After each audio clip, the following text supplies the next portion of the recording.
Chapter 5 introduction to Euclid's geometry. Euclid Egypt में एक maths के टीचर थे जिन्होंने उस वक्त तक नोन सभी मैथ के वर्क को कलेक्ट किया। ये उनका कलेक्शन कहलाता है एलिमेंट्स। इस एलिमेंट्स को इन्होंने 13 चैप्टर्स में डिवाइड किया, जिनमें से हर चैप्टर है एक बुक। इन्हीं बुक्स ने वर्ल्ड को ज्योमेट्री को समझने में इन्फ्लुएंस किया। Euclid's definitions, axioms and postulates. Euclid के टाइम के मैथमेटिशियंस मानते थे कि ज्योमेट्री को सहज ज्ञान से ही समझा जा सकता है। इसी बेस पर पॉइंट, लाइन और प्लेन या फिर सरफेस, इनको भी डिराइव किया गया।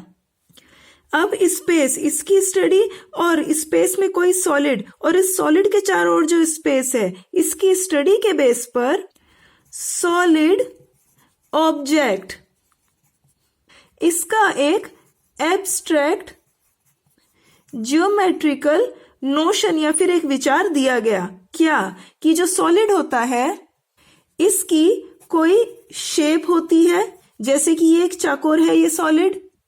इसका एक साइज होता है, जैसे इसका ये साइज है, कोई सॉलिड बड़ा भी हो सकता है। इसकी एक पोजीशन होती है और इसको मूव किया जा सकता है, जैसे यहां रखा है, इसको यहां भी रख सकते हैं, यहां भी रख सकते हैं, यानी एक जगह से उठाकर दूसरी जगह पर रखा जा सकता है। अब किसी सॉलिड में ये कहलाते हैं सरफेस, जो होते हैं किसी सॉलिड की बाउंड्रीज।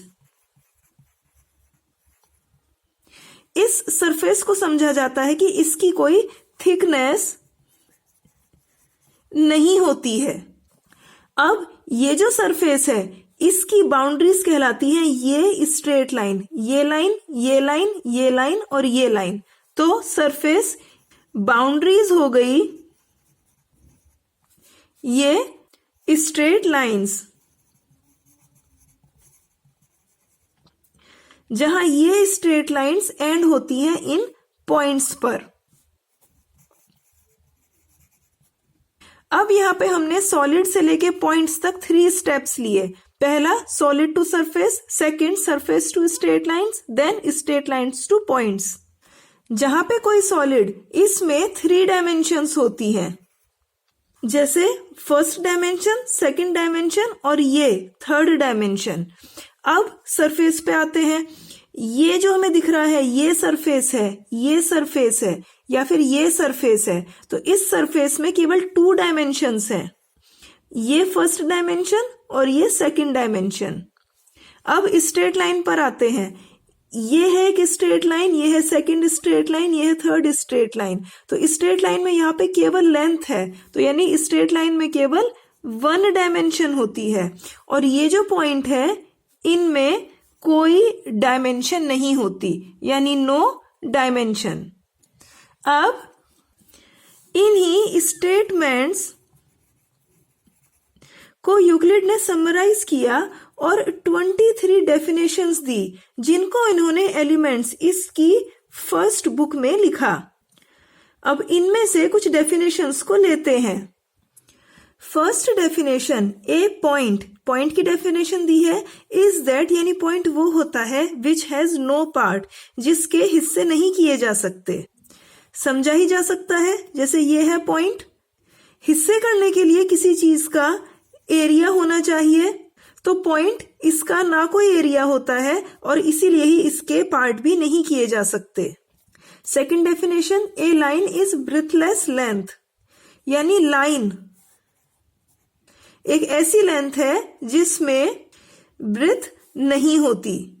ये भी हमें सहज ज्ञान से दिख ही रहा है कि लाइन है, इसमें केवल लेंथ ही होती है। The ends of a line are points, यानी कोई लाइन है तो इसके जो एंड होगा वो हमेशा पॉइंट होता है।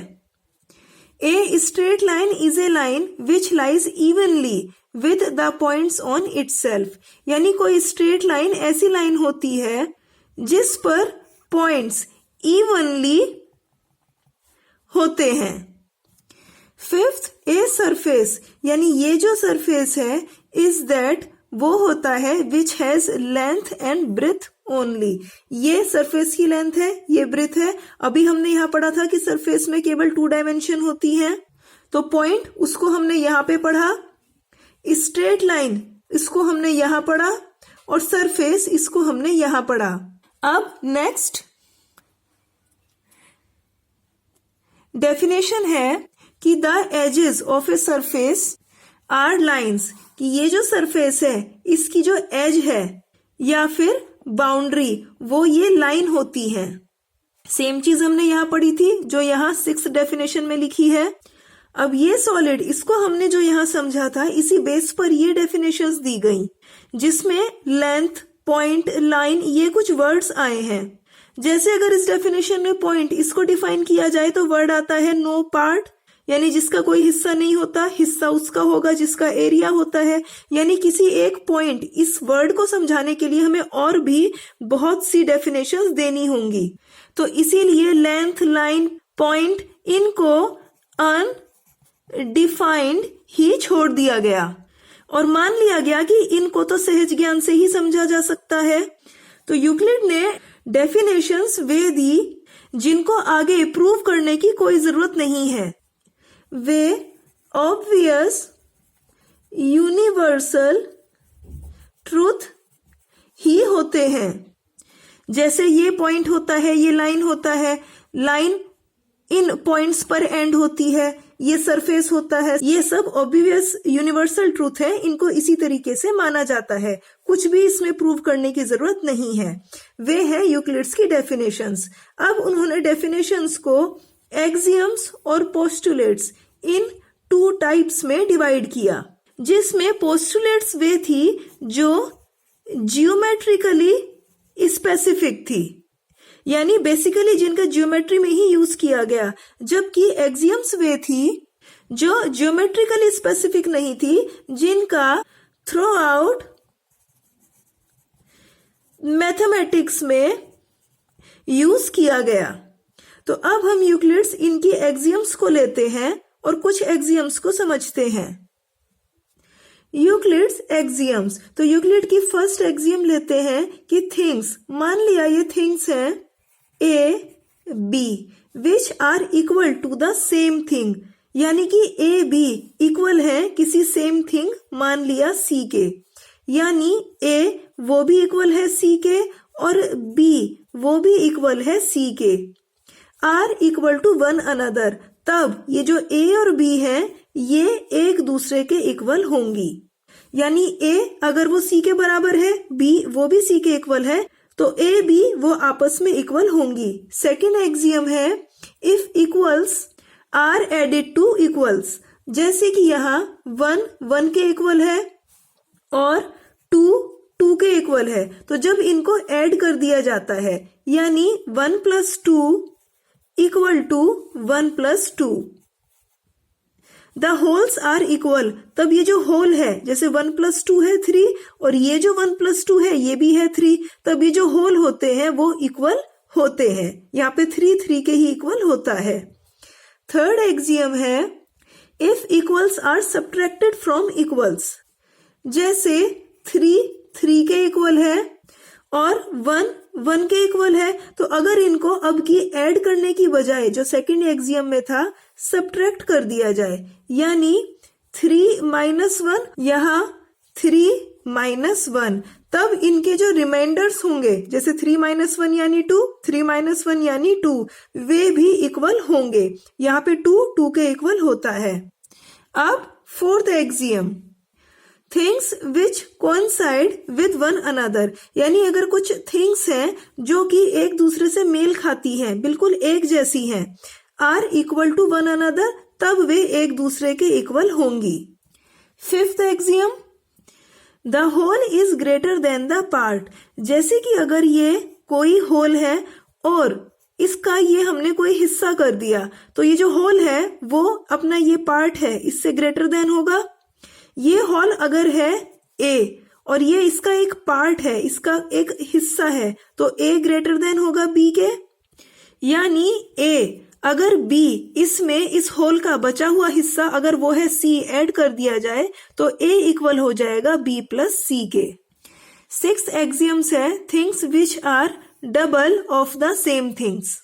तो ये थिंग्स मान लेते हैं a और b और ये जो सेम थिंग है वो मान लेते हैं c। तो यानी things a which are double of the same thing. ठीक इसी तरह थिंग्स यानी b are double of the same thing are equal to one another, यानी a वो भी 2c इसके इक्वल है और b वो भी 2c इसके इक्वल है, तब a और b आपस में इक्वल होंगे। 7th कहता है कि things which are halves of the same things. Things मान लेते हैं a b और सेम थिंग्स मान लेते हैं c। तो यानी a यानी thing which are half of the same thing.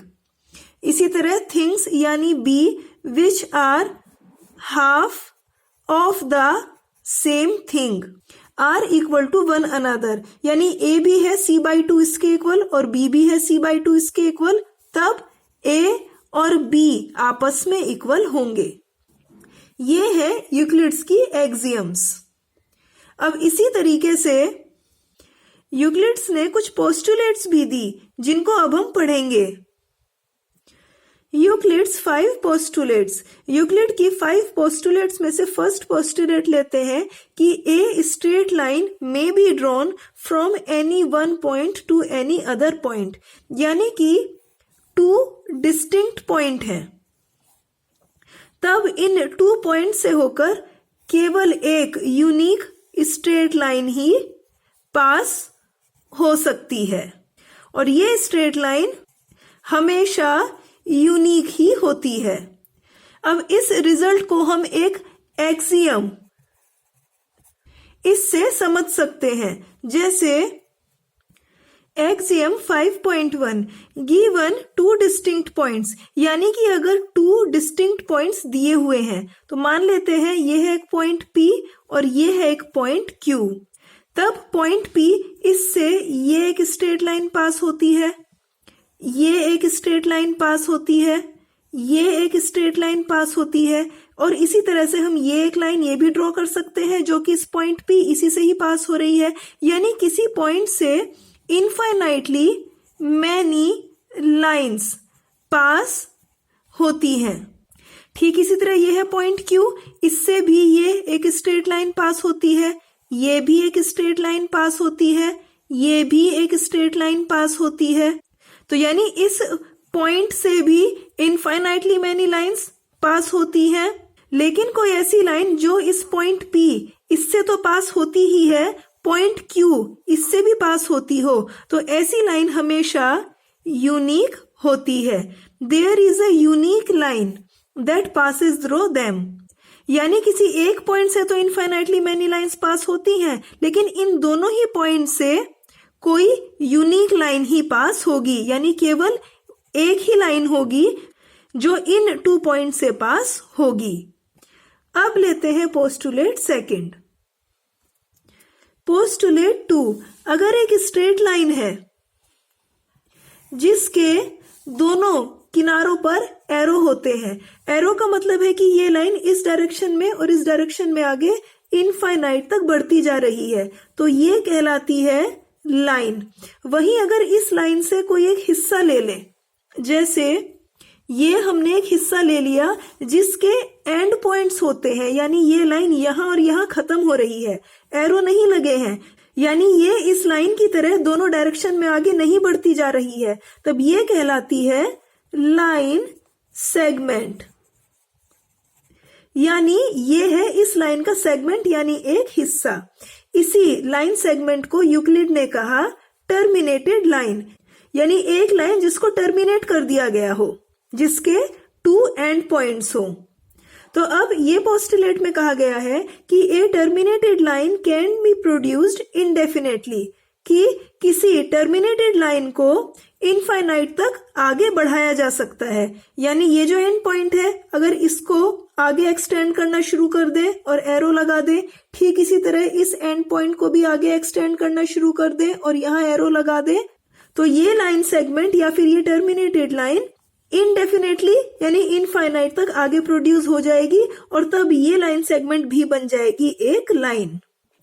अब लेते हैं third postulate. Postulate 3, a circle can be drawn with any centre. जैसे कि अगर ये एक सेंटर है, ये एक सेंटर, या फिर अगर कोई ये एक सेंटर ले लेते हैं तो किसी भी सेंटर से किसी सर्किल को ड्रॉ किया जा सकता है एंड एनी रेडियस, और इस सर्किल की कोई भी रेडियस हो सकती है। तो यानी अगर हम इतनी रेडियस लेते हैं तो किसी भी सेंटर से, मान लिया इस सेंटर से ये एक सर्किल ड्रॉ किया जा सकता है। ठीक इसी तरह अगर अब की ये अलग रेडियस ले लेते हैं तो इस सेंटर से मान लिया ये एक सर्किल ड्रॉ किया जा सकता है। अब लेते हैं postulate 4। Postulate 4, all right angles are equal to one another. Right angle यानी 90 डिग्री एंगल। तो जो भी राइट एंगल या फिर 90 डिग्री एंगल होते हैं वो आपस में इक्वल होते हैं।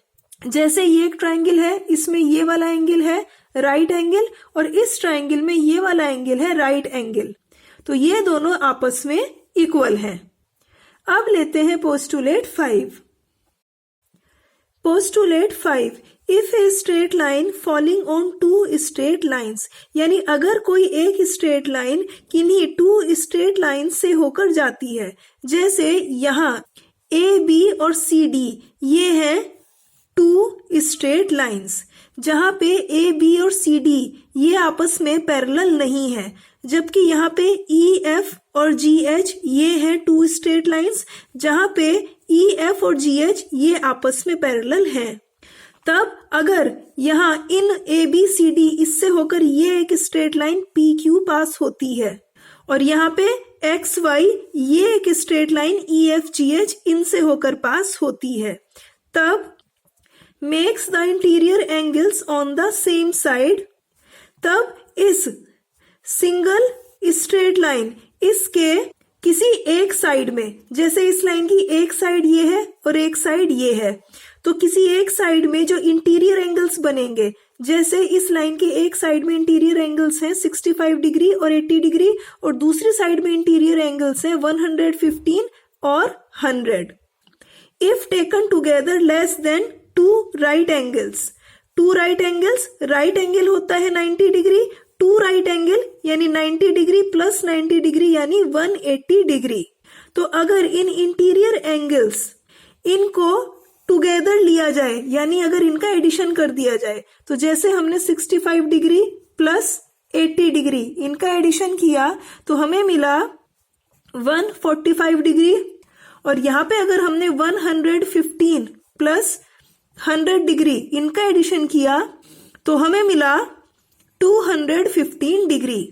तो इस स्ट्रेट लाइन की जिस साइड में एंगल्स का एडिशन लेस देन है, less than two right angles यानी 180 डिग्री के, अगर उस साइड से इन टू स्ट्रेट लाइंस को आगे बढ़ाया जाए, यानी अब हम ए बी इस लाइन को आगे बढ़ाते हैं और ये जो लाइन है सी डी हम इसको आगे बढ़ाते हैं, इफ प्रोड्यूस इनडेफिनेटली यानी इनफाइनाइट तक अगर आगे बढ़ाया जाए, तब meet on that side on which the sum of angles is less than two right angles, तब ए बी और सी डी आगे बढ़ाने पर आपस में मिल जाएंगी इस लाइन के उस साइड में जिधर इंटीरियर एंगल्स का एडिशन 180 से लेस देन है। तो यहाँ पे हमने देखा 65 और 80 इनका एडिशन है 145, क्योंकि ये 180 से लेस देन है तो इसीलिए इस लाइन के इस साइड में ए बी और सी डी किसी पॉइंट पर मिल गई। वहीं अगर हम इस लाइन के दूसरी साइड जहां पे एंगल्स का एडिशन ग्रेटर देन है 180 डिग्री से। अगर अब इनको हम आगे बढ़ाते हैं, जैसे इस साइड में और इस साइड में, तो हम देखते हैं कि ये आपस में नहीं मिलेंगी, आगे बढ़ती चली जाएंगी। वहीं अगर ये वाली कंडीशन लेते हैं जहां पे EF और GH ये पैरेलल थी, तब इनको इस स्ट्रेट लाइन ने कट किया, तो इस लाइन की ये वाली साइड लेते हैं जहां पे एंगल्स हैं 75 डिग्री प्लस 105 डिग्री, इनका एडिशन आया एग्जैक्ट 180 डिग्री, जबकि यहां पे बात की गई थी लेस देन 180 डिग्री।